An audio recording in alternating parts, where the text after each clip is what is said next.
Nous les avons tous vus à l'œuvre dans des moments pénibles ou douloureux et souvent nous les avons admirés. Eh bien, elles en ont assez.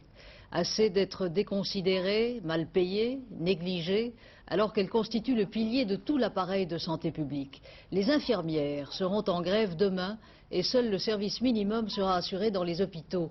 Le mouvement lancé par la coordination des infirmières d'Île-de-France et par les fédérations santé de tous les syndicats vise à obtenir la réévaluation d'une grille de salaire qui démarre à 5 500 francs par mois, une revalorisation du statut et de meilleures conditions de travail. Ces conditions, Christophe Martet est allé les vérifier à l'hôpital Saint-Antoine à Paris, dans le service des grands brûlés.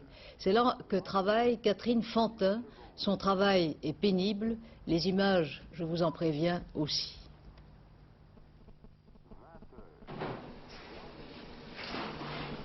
La précision des gestes, la maîtrise technique, mais aussi le dévouement, c'est tout cela que les malades attendent de Catherine Fantin. Chaque jour, dès 7 heures, elle baigne les grands brûlés et soigne leurs plaies. Je peux la sortir un petit peu? Oui. C'était un travail assez dur parce que, bon, comme vous le voyez, il fait très chaud. Il fait 30 degrés.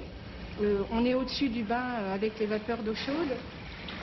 C'est un travail qui demande beaucoup de personnel, qui est assez long parce qu'il faut tout défaire. 6 500 francs par mois, c'est ce que gagne Catherine après 6 ans d'ancienneté. Et en plus de son travail d'assistance aux malades, de préparation des soins, elle doit stériliser des compresses, remplir des formulaires. Quand ce n'est pas faire le ménage, manque d'effectifs oblige. Alors Catherine, comme la plupart de ses collègues, se sent frustrée. Le plus difficile, c'est de pouvoir partir le soir de l'hôpital en disant « j'ai fait tout ce que j'ai voulu comme j'ai voulu le faire ». Et on n'arrive pas toujours. Pourquoi ? Parce que le manque de temps, le manque de personnel, la surcharge de travail, tout ça fait que quelquefois, quand on sort, on se dit j'essaierai de faire encore mieux demain. Bien monsieur, je vous amène vos médicaments. Eh ben ça fait bien plaisir, c'est les derniers aujourd'hui. C'est les derniers. Merci. Prêts pour le départ? Ouais, alors, oui. pleine forme. Nous ne sommes plus les bonnes sœurs d'autrefois.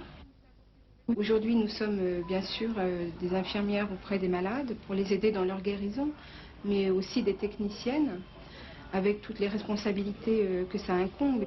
C'est pas vraiment un élément important, c'est un élément indispensable, l'infirmière. Et on aimerait en avoir plus.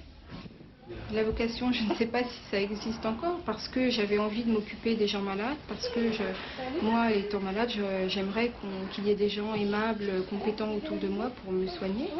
C'est sûr que par moments, on a tendance à baisser les bras, à être fatigué, à se dire on n'y arrivera jamais, mais je crois que de l'énergie, tant qu'on est jeune, il faut en profiter et l'utiliser à bon escient.